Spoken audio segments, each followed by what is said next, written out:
வேலை கொஞ்சம் புண்ணா இருக்குண்ணா. அதுக்கு கொஞ்சம் மருந்து வாங்கணும். விஜய் அண்ணாவுக்கு நான் ஒரு கோரிக்கை வச்சிருந்தோம். விஜய் அண்ணா இந்த வீடியோ பார்த்துட்டு எனக்கு ஏதாவது ஹெல்ப் பண்ணு.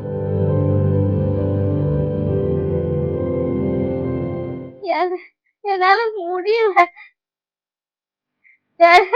இன்னைக்கு காலையில இருந்து ஆளு வேலை எனக்கு தலை கொண்டு வலிக்குதுண்ணா. எனக்கு எப்படியாவது எனக்கு எப்படியாவது உதவி பண்ணுங்க. நான் வத்தலக்குண்டுல இருந்து வந்தாங்க. என்ன சொன்னாங்க? வந்தாங்க. இப்போ 25,000 கொடுத்துருக்காங்க. மருத்துவ செலவுக்கு ஹெல்ப் பண்றேன்னு சொல்லிருக்காங்க. வேலை கொஞ்சம் புண்ணா இருக்குண்ணா. அதுக்கு கொஞ்சம் மருந்து வாங்கணும். என்ன சொன்னாங்க? தரேன்னாங்களா? தாருந்தாங்க. அப்புறம் நான் வீட்டு வாடகை பத்தி சொன்னேன். அதையும் நாங்களே பாத்துக்கிறோம் பாப்பா, நீங்க அழாதீங்கன்னு சொன்னாங்க. இப்படிப்பட்ட நல்ல உள்ளாங்க என்னைக்கு நல்லா இருக்கணும். இங்க இருந்து பார்க்க வந்திருக்காங்கல்ல? ஆமா, முக்கியமா இந்த அண்ணனும் நல்லா இருக்கணும். விஜய் அண்ணாவுக்கு நான் ஒரு கோரிக்கை வச்சிருந்தோம்.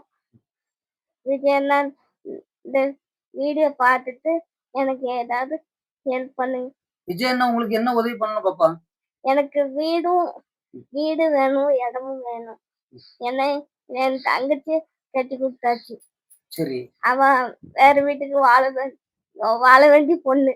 ஏன்னா எங்க அப்பா இல்ல. எங்க அப்பா நான் கஷ்டப்பட்டு பார்த்தேன். என் தங்கச்சியும் கட்டி கொடுத்தாச்சு. நாங்க எப்படிதான் இருக்கிறது? அவன் வாழ வேண்டிய பொண்ணு. அவன் வாழ்க்கைய பார்க்காம இங்க வந்து கஷ்டப்பட்டுட்டு இருக்கா.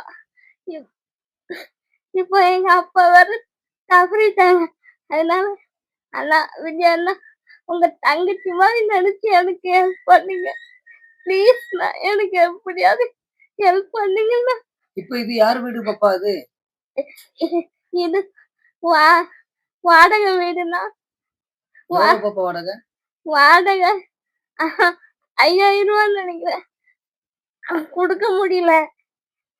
வீடு பாத்தீங்கன்னா இங்க கற்பூச்செல்லாம் வரும், எலி கொண்டு வரும். எங்களால இருக்க முடியல.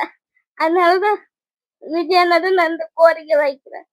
விஜய் அண்ணா, எனக்கு நீங்க பதவி ஏற்றிருக்கீங்க, எனக்கு ரொம்ப சந்தோஷமா இருக்கு. அதே மாதிரி எனக்கு இந்த பட்டாவுக்கு ஏற்பாடு பண்ணி கொடுத்தீங்கன்னா கொஞ்சம் நல்லா இருக்கும்னா. ஒரு வீடு ஒரு இடமும் இருந்தா போதும்னா ரொம்ப சந்தோஷமா இருப்பேன். ஏன்னா எனக்கு அப்புறம் எங்க அம்மா நான் உதவி பண்ணணும்னு நினைக்கிறேன். இத்தனை நாள் என்ன பாத்துருக்காங்கல்ல, அவங்களுக்கு நான் ஏதாவது உதவி செய்யணும்ல. அதனாலதான் நான் இந்த பேட்டி கொடுக்குறேன். ப்ளீஸ்ண்ணா, எனக்கு எப்படியாவது உதவி பண்ணுங்க. என்னால முடியல.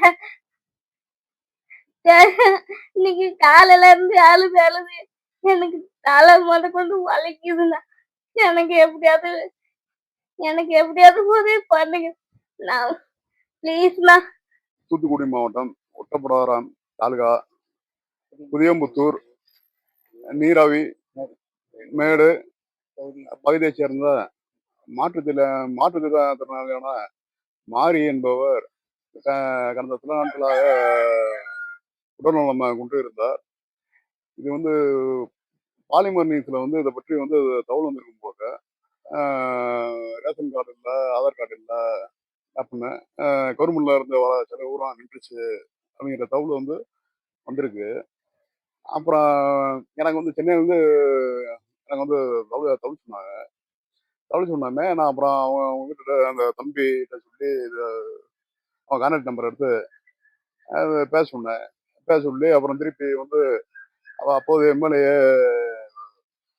திரு சண்முக பாண்டியனுக்கு மாண்புமிகு அமைச்சர் அக்கா கீதா ஜீவன் அவன்கிட்ட அவங்க பிஎட்டை தகவல் சொல்லி இப்படி இந்த பகுதியில் இருக்கு அப்படின்னா அவங்க உடனடியாக நடவடிக்கை எடுத்து பட்டா, ஒரு 50,000 பணம்,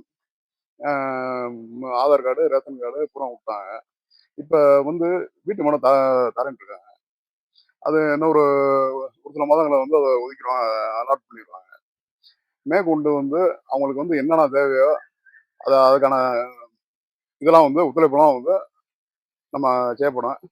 எங்க சார்பாகவும் நாங்க வந்து செய்றோம். இப்ப வந்து அவங்களுக்கு வந்து ரூ. 25,000 நிதி உதவி குடுத்துருக்கு.